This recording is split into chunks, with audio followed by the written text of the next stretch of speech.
we've started talking about what he needs to do. And the first thing we said was, we said, number one, he needs to work on getting a job, right? He's got to get up and get out of the house and have accountability every morning, where we would provide some level of coaching so that you're getting up at a certain time, you're getting home at a certain time, and even what you do after you're looking for a job is looking for a job. All right, next. The next phase would be, we need to clean up your environment. I look at the basement, I don't think that's an environment that's gonna help you win, right? And so it's cleaning your room, it's doing your own laundry, it's taking care of yourself, it's not arguing with your mother, it's going to the casino and saying, hey, my name's John, you probably want me to keep gambling here, but I'm letting you know I shouldn't gamble here. So you're gonna turn yourself in to the casino, and you're gonna give them your ID, and they're not going to let you gamble there again. Okay. Okay. And it seems heavy, but this is what we call surrender to win. We're talking about several things here. One is, if you're going to be in that basement room for a short period of time, then you need to start living with dignity.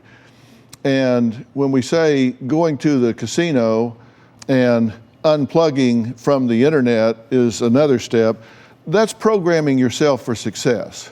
Look, willpower is a myth.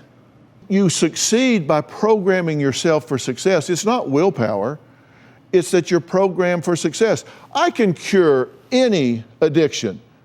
Just let me parachute you into the Antarctic and you're cured, right?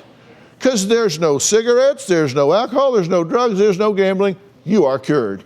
I have controlled your environment. So let's do the same thing here. Let's control your environment. Let's clean it up where it makes it very difficult for you to do what you do. And the next phase is, what are you saying to yourself? Because if you're calling yourself a loser, you're going to live like a loser. If you're saying you're at rock bottom, there's always a deeper bottom, right? Always. Always. So we're trying to raise your bottom so you can live the life you're meant to live.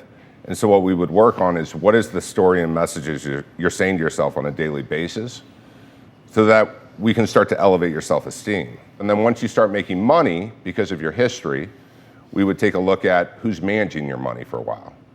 I'd hate for you to end up back in a spot where you make some money and you're just going to spend it again. So we'd figure out who in the family system is appropriate to take care of the money. The other thing is, you're not allowed to talk poorly to your mom while you're living in mom's house, right? And that, by the way, that's not who you are. You're probably not the type of guy who, when you're operating at your best self, is going to be mean towards your mom. Right. That's not who you are, right? Correct. And you need to be willing to hold the bottom line of, if he breaks any of the rules that we set up, he's out. Okay. Because there has to be some consequences to his behavior. Right.